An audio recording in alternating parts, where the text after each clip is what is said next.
She loved the rancher for 7 silent years. In 2 weeks, a stranger would arrive to make her his wife.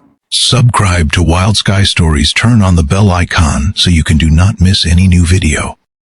The summer of 1887 was the hottest anyone in Copper Springs could remember. The sun beat down mercilessly on the dusty streets, on the wooden storefronts, and on the heart of Clara Whitmore as she stood at the fence of her father's property, watching the cattle graze in the distance. But she wasn't really seeing the cattle. She was seeing him, Elijah Stone, riding across his land, his silhouette against the burning orange sky like something painted by God himself. She had loved him since she was 16 years old, when he'd pulled her from the swollen creek during the spring floods. He'd been 20 then, all broad shoulders and calloused hands, with eyes the color of whiskey in firelight. He'd carried her to safety without saying a word, and when he'd set her down on solid ground, he'd touched her cheek so gently she thought she might have imagined it. "You be careful now, Miss Whitmore," he'd said. "This world would be a darker place without you in it." 7 years had passed since that day, and Clara had loved him through every single one of them. She loved him through the drought that nearly destroyed his ranch. She loved him through the winter his mother passed, and she'd brought him soup that he'd barely touched. She loved him through every Sunday at church, when he'd tip his hat to her, and she'd pretend her heart wasn't shattering into 1,000 pieces, because he never said anything more. "Clara!" Her mother's sharp voice cut through the evening air like a knife.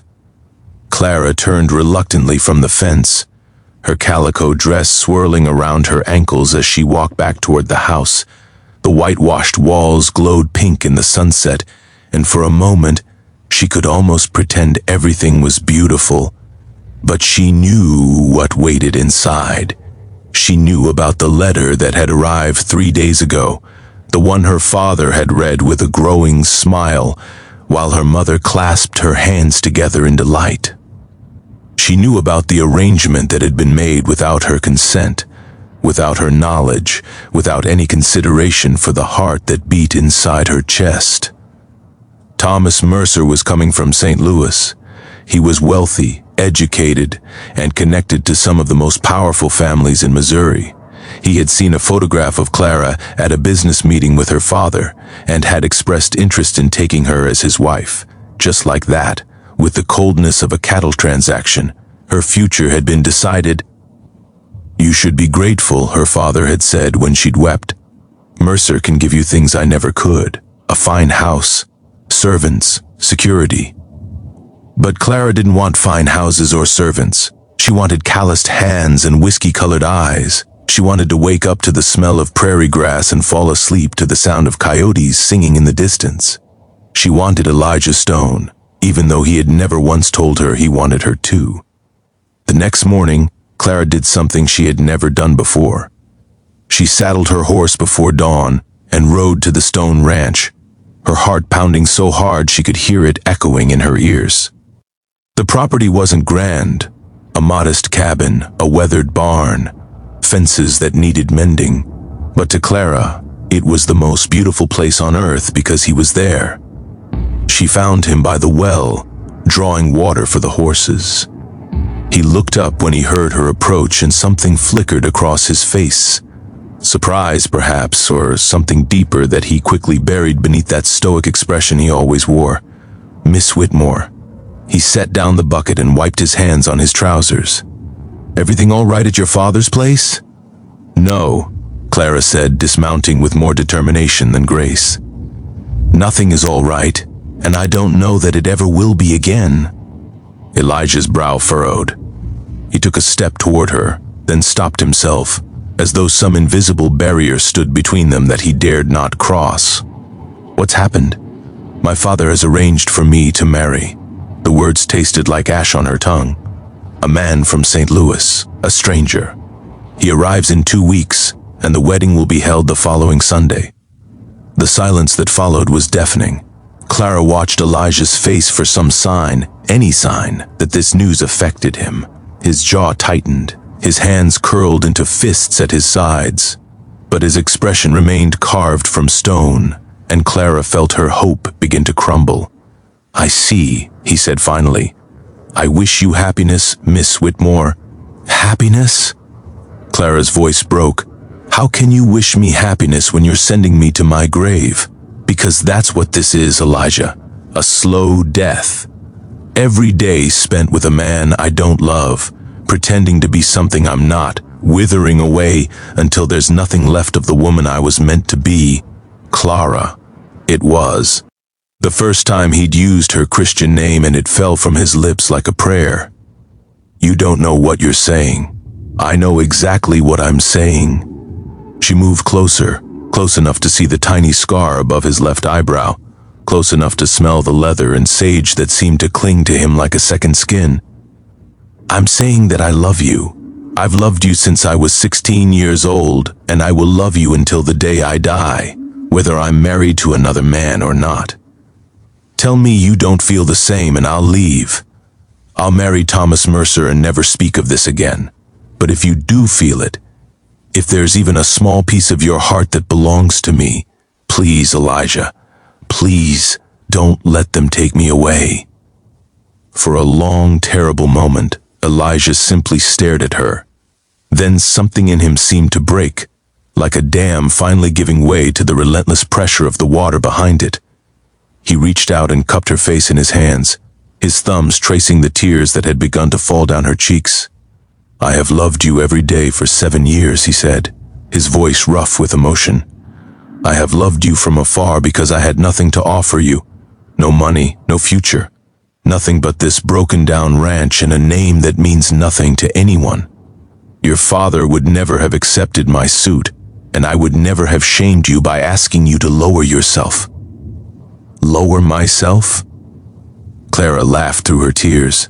"Elijah Stone, you are the finest man I have ever known. You are kind and brave and true. You work this land with your own 2 hands, and you owe nothing to anyone. That is worth more to me than all the money in St. Louis." He kissed her then, and the world fell away. His lips were warm and gentle, reverent almost, as though she were something precious that he was afraid to break. Clara wound her arms around his neck and pulled him closer, desperate to make up for 7 years of longing in a single moment. When they finally broke apart, both breathless, Elijah pressed his forehead to hers. "I won't let them take you," he promised. "I don't know how, but I'll find a way." But finding a way proved more difficult than either of them had imagined.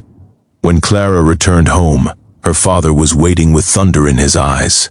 Someone had seen her riding toward the Stone Ranch and had reported back, as people in small towns always did.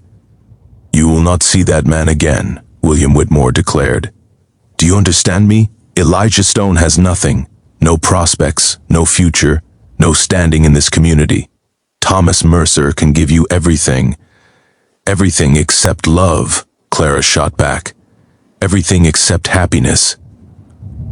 "Love is a luxury for the poor," her father said coldly. "Those of us with means must think practically. This marriage will secure our family's future. The drought nearly ruined us, Clara. Do you understand that? Without Mercer's investment, we could lose everything. The ranch, the house, all of it, gone." Clara felt the ground shift beneath her feet. "You're selling me to pay your debts?" Her father's face reddened. "I'm giving you an opportunity that most women would kill for. You will marry Thomas Mercer, and you will learn to be content." The days that followed were a special kind of torture. Clara was watched constantly, never allowed to leave the property unaccompanied. Her mother began preparations for the wedding with an enthusiasm that felt like betrayal, prattling on about dress fabrics and flower arrangements, while Clara sat in stony silence. But Elijah had not forgotten his promise. On the 5th night, Clara heard a soft tapping at her window. She opened it to find him below, standing in the moonlight, with his hat in his hands and his heart on his sleeve. "Come with me," he whispered. "Tonight, we'll ride to the next county, find a preacher who'll marry us proper. By the time they realize you're gone, it'll be too late." Clara's heart soared and plummeted in the same instant. "My father will come after us. He'll bring the sheriff. He'll say you took me against my will. Then we'll run farther. California, maybe. There's land there, opportunity. We can start fresh, build something new. Elijah's eyes burned with desperate hope. I know I'm asking you to give up everything, your family, your home, the only life you've ever known. But I'm offering you my whole heart, Clara. It's not much, but it's yours. It's always been yours. She looked down at him. This man who owned nothing but the clothes on his back and a struggling ranch. This man who was willing to risk everything for her. And she knew what her answer would be. Wait for me by the old oak tree at the edge of town, she said. Give me an hour. She gathered only what she could carry. A change of clothes, her grandmother's wedding ring, the leather journal where she had written about Elijah for years, without ever believing she would actually be his. She left a note for her mother, knowing it would break her heart, but hoping that someday, somehow, she would understand. The ride to the old oak tree was the longest of Clara. Life. Every shadow seemed threatening, every sound a potential danger. But when she saw Elijah's silhouette against the moonlit sky, all her fear melted away. This was right. This was destiny. They rode through the night, pushing their horses as hard as they dared. By dawn they had crossed into the next county, and by the following evening they stood before a minister in a tiny whitewashed church, pledging their lives to each other. The ceremony was simple. No flowers, no music, no guests to witness their union. But when Elijah slipped her grandmother's ring onto her finger and promised to love her until death and beyond, Clara felt richer than any St. Louis socialite could ever hope to be. News traveled slowly in those days, but it traveled. Within a month, word reached them that Thomas Mercer had returned to St. Louis in a rage, and that William Whitmore had publicly disowned his daughter. The pain of her father's rejection cut deep, but Elijah was there to hold her through the tears, to remind her that family could be chosen as well as born. They settled on a small plot of land in California's Central Valley where the soil was rich and the future seemed limitless. The first years were hard, harder than Clara had ever imagined. There were droughts and floods, failed crops and lean winters. There were nights when they had nothing to eat but hope and each other. But there was also joy. There was the miracle of watching their first field of wheat turn golden in the summer sun. There was the sound of their daughter's first cry, and later, their son's, filling the small cabin with life and laughter. There were Sunday mornings when Clara would wake to find Elijah watching her with such tenderness that she would forget all the hardships and remember only how blessed she was. Years passed, as years do. The small cabin grew into a proper farmhouse. The struggling plot of land became a prosperous ranch. Clara's hair turned gray, and Elijah's hands grew weathered with age, but the love between them only deepened, like a river carving its way through stone. One autumn evening, when the children had grown and gone and the house was quiet, Clara and Elijah sat together on the porch, watching the sun set over their land. He reached for her hand, his fingers interlacing with hers in that familiar way that still made her heart skip after all these years. "Do you ever regret it?" he asked. "Leaving everything behind?" Clara looked at him, at the lines around his eyes, at the silver in his hair, at the face she had loved for more than half her life. She thought about the fine house in St. Louis that might have been hers, the servants and the society parties, and the empty, loveless existence she had so narrowly escaped. "Never," she said, "not for a single moment." And as the sun dipped below the horizon, painting the sky in shades of gold and rose, Clara leaned her head against her husband's shoulder and thanked God for the courage she had found that night so long ago. The courage to choose love over security, passion over practicality, the rancher over the stranger. Because in the end, that choice had made all the difference. It had given her a life filled with meaning, a partner who was also her best friend, and a love story that would be told for generations. Not a story of wealth or status, but something far more precious, a story of two hearts that had found each other against all odds and had never let go. The Old West was a hard place. unforgiving and often cruel. But it was also a place where miracles happened, where ordinary people did extraordinary things, and where love, true love, could conquer even the most impossible obstacles. Clara knew this because she had lived it, had breathed it, had built her entire life upon its foundation, and as the first stars appeared in the darkening sky, she smiled, knowing that if she had to do it all over again, she would make the same choice 1,000 times.